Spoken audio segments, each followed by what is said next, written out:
से subscribe button मिलने के बाद घर जा रहा था जब एक गाड़ी उसके पास आकर रुकी। गाड़ी में उसका फेवरेट कोको नाम था।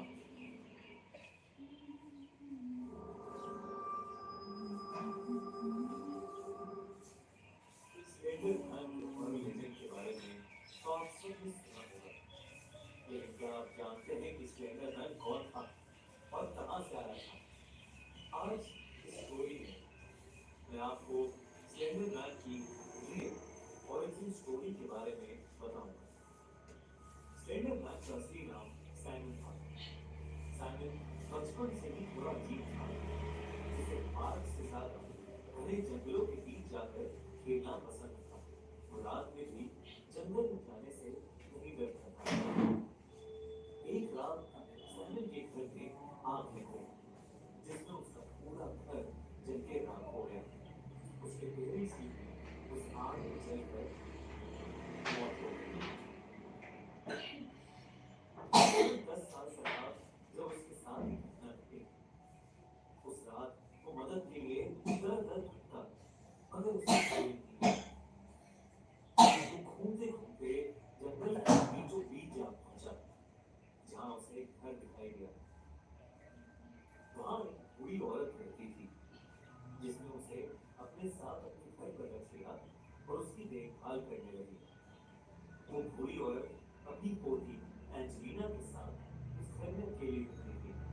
कुछ ही दिनों में उस बूढ़ी औरत के सामने ग्रैनी के अंदर बुलाने लगा। एंजेलिना और सैम साथ में रहते और धीरे धीरे एक दूसरे को बेहद चाहने लगे। वो दोनों अपना सारा टाइम जंगल में एक दूसरे से बातें करते हुए बिता देते थे। मगर एक रात एंजेलिना साइमन से गुस्सा होकर जंगल की ओर भाग गई। साइमन के बहुत ढूंढने के बाद वो जंगल में एक जगह जख्मी हालत में बेहोश पड़ी मिली। साइमन उसे घर ले आया और ग्रैनी ने उसके जख्मों पर दवाई लगाई। जब एंजेलिना को होश आया, तब उसने बताया कि काली भेड़िए ने उस पर हमला कर दिया था। साथ ही वो छटपटाते हुए बार बार किसी काले जादू की बात कर रही थी। वो बार बार अपने पेट पर हाथ लगाते हुए रोए जा रही थी। ऐसा लग रहा था कि जैसे फ्यूचर में होने वाले अपनी बेबी के बारे में सोच सोच कर वो रोए जा रही हो। किसी तरह साइमन ने उस रात उसे शांत कराया और अपने पास सुला लिया। अगले दिन जब वो उठी तो उसे कुछ याद नहीं था। उसके 2 साल बाद साइमन और एंजेलिना ने शादी कर ली। उनकी एक बेटी हुई, जिसका नाम उन्होंने स्प्लेंडरिना रखा। वो दोनों अब पास के एक दूसरे घर में शिफ्ट हो गए थे। स्प्लेंडरिना जब 14 साल की हुई, तो उसके साथ अजीबो गरीब चीजें होने लगी।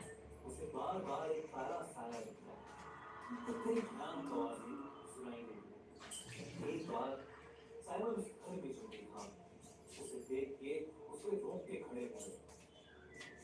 उसकी पत्नी एंजेलिना और बेटी स्पेंडरिना दोनों मुर्दा हालत में वहां खड़े हुए थे।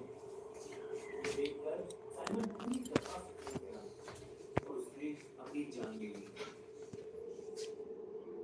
पर साइमन को क्या पता था कि उसकी पत्नी और उसकी बेटी उसके साथ मजाक कर रहे थे। पर साइमन ने वो सब सच मानकर आत्महत्या कर ली थी। एंजेलिना और स्पेंडरिना के देखकर शॉक हो गए। पर ये काला साया साइमन की लाश में समा गया। इससे पहले कि उसको पता था, उन्हें अजीब सा फीलिंग हुआ कि कभी देखा। उसका चेहरा कैसा था। साइमन को देखकर एंजेलिना और स्पेंडरिना दोनों ही बहुत ज्यादा घबरा गए। साइमन ने उन दोनों को उसके साथ चलने के लिए कहा, लेकिन एंजेलिना ने अपनी बेटी स्पेंडरिना को कहीं बहुत दूर भाग जाने के लिए बोला। साइमन को तब तक बात पता चली, तब तक